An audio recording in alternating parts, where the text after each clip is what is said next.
Bueno, lo prometido es deuda y aquí está el repaso del día 18 y hoy viernes 19 de enero. Vamos a pasar a ver la gráfica macro porque es muy interesante. Justamente se cumple la secuencia que se anticipaba, es decir, se mantiene el comportamiento lateral abierto. Aquí está la secuencia lateral abierta. ¿Cuál era la secuencia? El mercado se movía entre 4.840, no diría que este número que viene siendo 4.831 y 4.450, 4.747, casi 4.750. Estaba entre estos dos números entonces, evidentemente. Y el mercado veíamos que desde el miércoles estábamos aquí y justo llegaba hasta ese punto.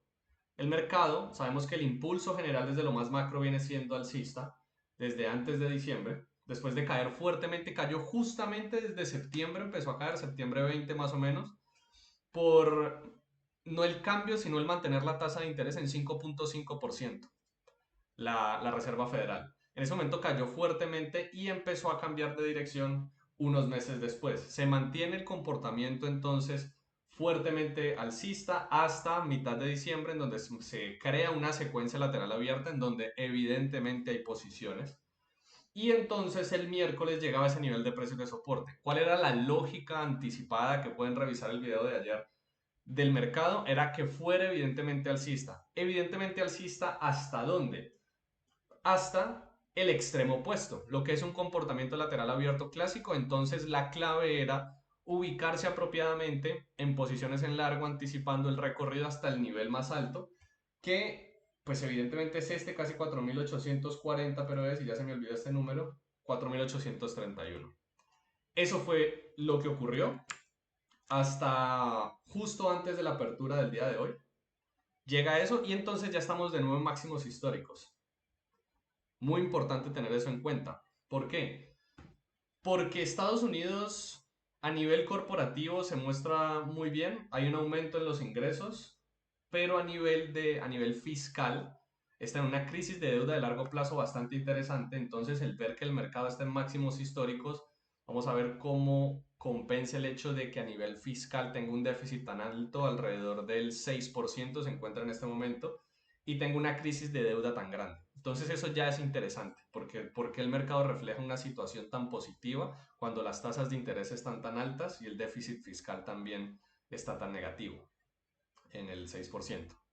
Entonces, el mercado arranca ese movimiento tendencial alcista justo antes de la apertura, toca ese punto máximo anterior, retrocede un tanto y mantiene la secuencia alcista, trayendo el mismo comportamiento previo a la mitad de diciembre, que era un impulso general alcista. Entonces el mercado rompe esos máximos, vamos a ver una posición aquí que se dio muy bien, y a ver entonces la estructura en 610 transacciones.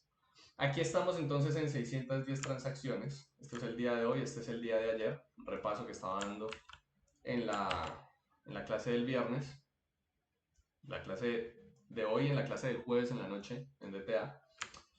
Y como pueden ver aquí en el inicio del jueves, había un movimiento lateral muy cerrado, pocas cosas que hacer aquí. No iba ni para arriba ni para abajo y hay que evitar meterse en problemas. Cuando el mercado lateral es cerrado, la lógica debe ser muy clara.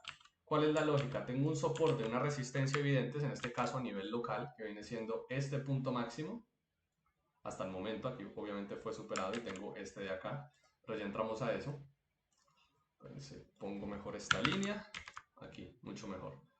Tengo, pongamos este aproximado, este punto máximo, y tengo este como punto mínimo. Entonces, ¿qué hace sentido en un comportamiento lateral cerrado? A ver, bajo aquí un poco, bueno, mejor muevo aquí esto un poco más, aquí. ¿Qué es lo que hace sentido en un mercado lateral cerrado? En un mercado lateral cerrado hay dos puntos claves que son el soporte y la resistencia, y no meterse en problemas en medio de ese soporte y esa resistencia. Porque el comportamiento entre soporte y resistencia, que si promediamos hasta más o menos las 10:30 de la mañana, hora Nueva York, vendría siendo esta, entre el soporte y la resistencia los movimientos son directos. Entonces utilizar el punto medio como referencia al haber tan poca distancia entre las áreas no termina siendo apropiado y es ineficiente, porque es donde el mercado todo el tiempo se está cruzando y probablemente me lleve stops. yo tengo que identificar cuáles son los puntos de compradores y vendedores y los puntos de desaceleración del precio para aprovecharme de los movimientos acelerados, siendo los movimientos acelerados estos comportamientos principales y donde frena el mercado en los extremos. Entonces operar, por ejemplo, desde este extremo, operar desde este extremo, ver el mercado cómo responde acá y tomar una posición en esta desaceleración anticipando que se mantenga el recorrido.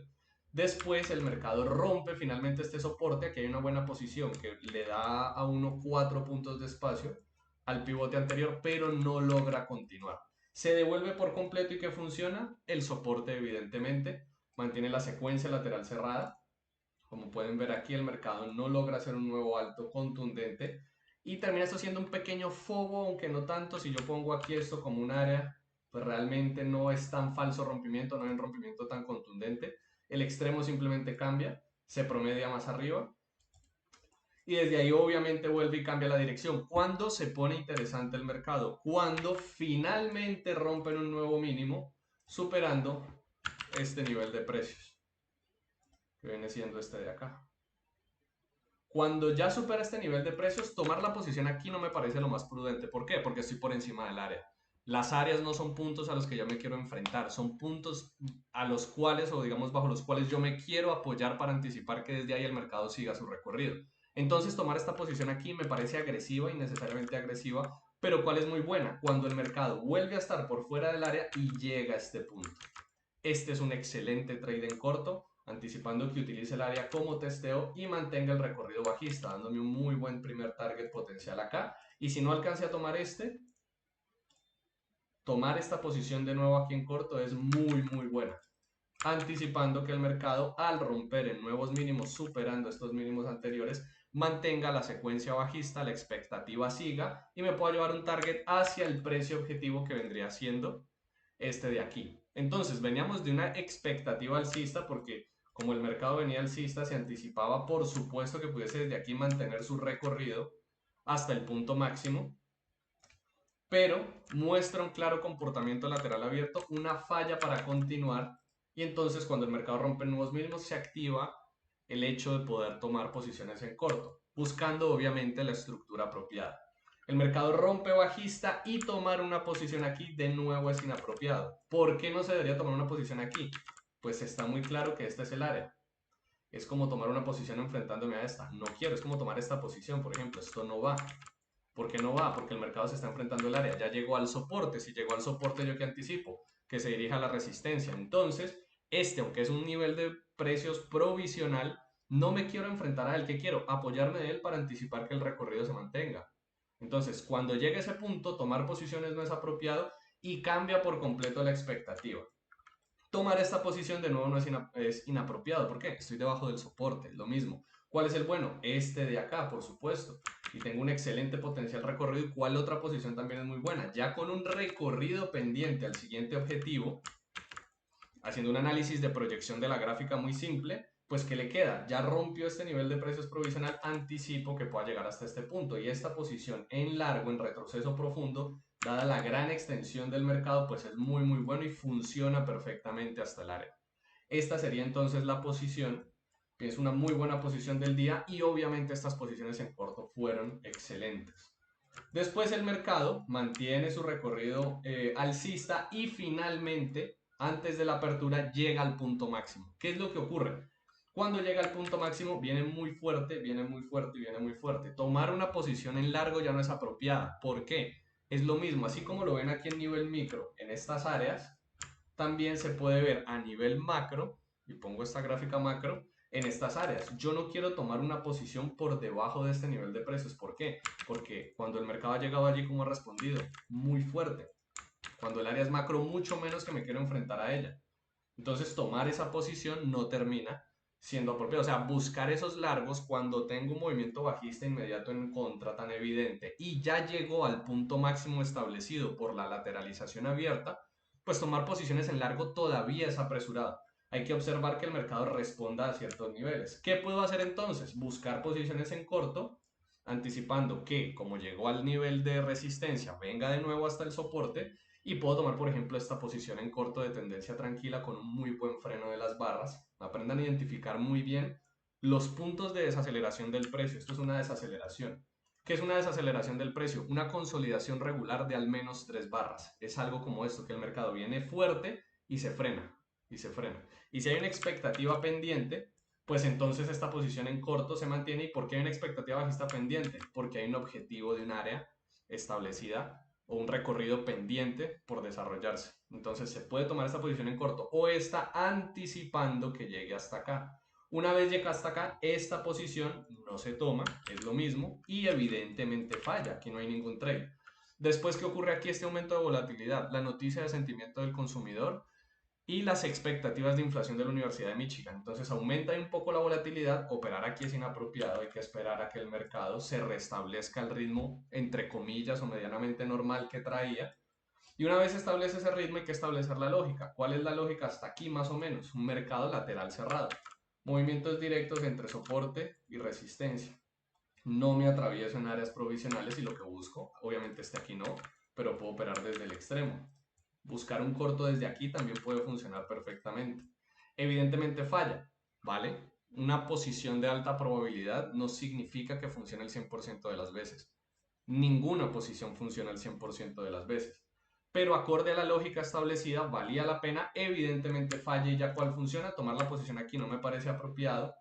Pero esta posición, que sea más o menos por acá, por ejemplo, este largo por encima del área, o esta posición en largo por encima del área, valen mucho la pena. Anticipando que ¿qué? Que venga al punto máximo. Hay un recorrido pendiente y yo me quiero aprovechar de esos recorridos pendientes, entonces me llevo a este primer target. Ya después el mercado, y es muy evidente, rompe de forma muy volátil el máximo histórico. ¿Qué ocurre? Una vez rompe ese máximo histórico, de nuevo, esta aunque frena es agresiva, estoy por debajo del nivel máximo, pero ¿cuál funciona muy bien? Este test. Este test es excelente, es una muy buena posición en largo, anticipando que se mantenga la expectativa de un rompimiento muy fuerte de un máximo histórico y funciona perfectamente. De nuevo, no se enfrenten a las áreas. Si alguna lección se tienen que llevar es esa, que las áreas sean puntos de apoyo, no puntos a los que me enfrento. Vean el recorrido potencial y el dinero que pueden ganar, aprendiendo a usar las áreas en conjunción con el contexto. Lo importante es entender claramente la lógica del contexto y cómo la lógica de ese contexto va con mis indicadores y las áreas o puntos objetivos a los que puede llegar el mercado. Y a partir de ahí operar. Si hacen eso, van a empezar a operar de forma muy eficiente. Desde ahí el mercado ya se sobreextiende, se sobreextiende y se sobreextiende. Como va sobreextendido, muy buena posición en retroceso profundo. Recuerden que una gran sobreextensión tiende a ser compensada mucho más atrás.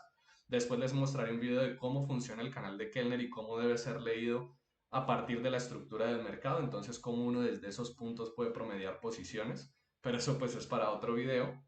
Funciona muy bien esta posición. Como voy tarde en la tendencia, a medida que voy más tarde en la tendencia, busco ser más conservador. A medida que voy al inicio de la tendencia, busco ser más agresivo. Si tomo al principio de la tendencia, hay mayor proyección de recorrido, entre más tarde esté, menor proyección porque eventualmente esa secuencia cambia. Entonces este retroceso profundo lo puedo sacar inmediatamente al pivote anterior llevándome un muy buen target y como se cancela por completo el movimiento debería quedarme quieto. ¿Cuándo volver a operar? Estas posiciones aquí en largo son muy buenas. Vean cómo el mercado frena y responde al punto provisional, desde acá un poco agresivo porque puede romper fuertemente en contra. Y ya para cerrar, habiendo llegado máximos históricos y puntos objetivos ya muy amplios, siendo este exactamente el nivel de precios, digamos el nuevo máximo histórico, incluso lo podemos promediar acá arriba, viene siendo este. Y este podría ser como el área provisional, puedo promediarla finalmente aquí. Termina siendo la secuencia lateral con la que cierra el mercado. Ese sería el repaso, esas serían las posiciones, esa sería la estructura. Pronto estaré haciendo algunos videos de cómo interpretar la lógica, cómo los indicadores deben crear convergencia con el contexto, cuándo realmente vale la pena usarlos y cuándo no, pero por ahora seguimos con estos repasos. Si tienen cualquier pregunta o cualquier sugerencia, pueden escribir en la caja de comentarios, suscríbanse, activen las notificaciones y nos vemos la próxima semana. Que estén muy bien.